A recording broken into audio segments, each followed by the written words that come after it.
Dieu nous parle.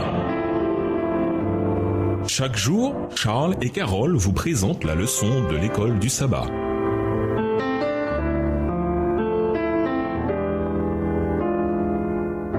Bienvenue dans votre émission Dieu nous parle. Nous voilà au mercredi 21 septembre, se préparer pour la moisson tout en attendant. Jésus a utilisé des images agricoles dans son enseignement sur le royaume, comme nous l'avons déjà dit dans la leçon 5. Comme nous l'avons vu, l'agriculture n'est pas qu'un événement, c'est un processus de patience. C'est un cycle qui se répète régulièrement avec différentes étapes et différentes tâches pour différentes personnes à différents moments. Nous devons être ouverts à la direction du Saint-Esprit et aux providences de Dieu, car le Seigneur veut nous employer pour préparer la terre, planter des semences et faire la récolte. Lisons Jean 4, les versets 35 à 38. Quelles images sont employées ici et quel message nous est adressé concernant la manière dont nous devons travailler pour les autres? Jean 4, les versets 35 à 38. Ne dites-vous pas qu'il y a encore 4 mois jusqu'à la moisson? Voici, je vous le dis, levez les yeux et regardez les champs qui déjà blanchissent pour la moisson.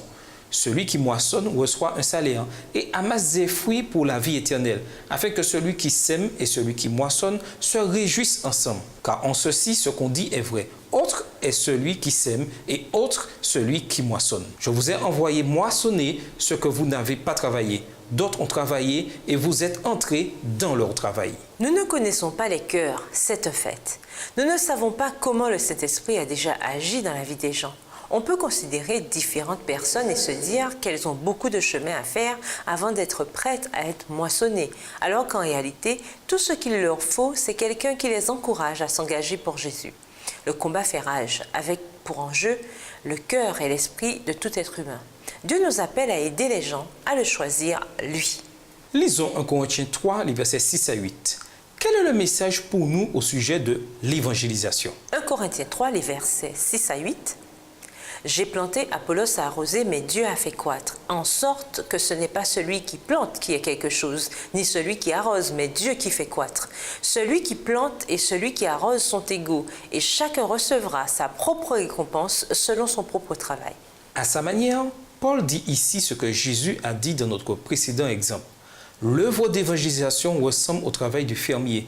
Nous n'avons peut-être pas tous la même tâche, mais le travail que nous accomplissons demeure une partie cruciale du processus qui consiste à atteindre les autres et à gagner des âmes.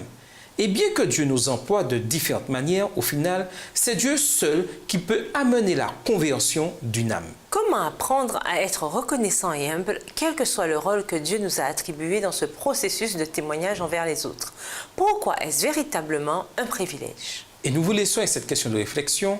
Pourquoi ceux qui sont spirituellement préparés sont-ils en mesure de mieux réussir dans la direction des services à la communauté que ceux qui ne le sont pas?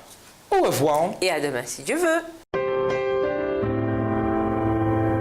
Dieu nous parle. Chaque jour, Charles et Carole vous présentent la leçon de l'école du sabbat.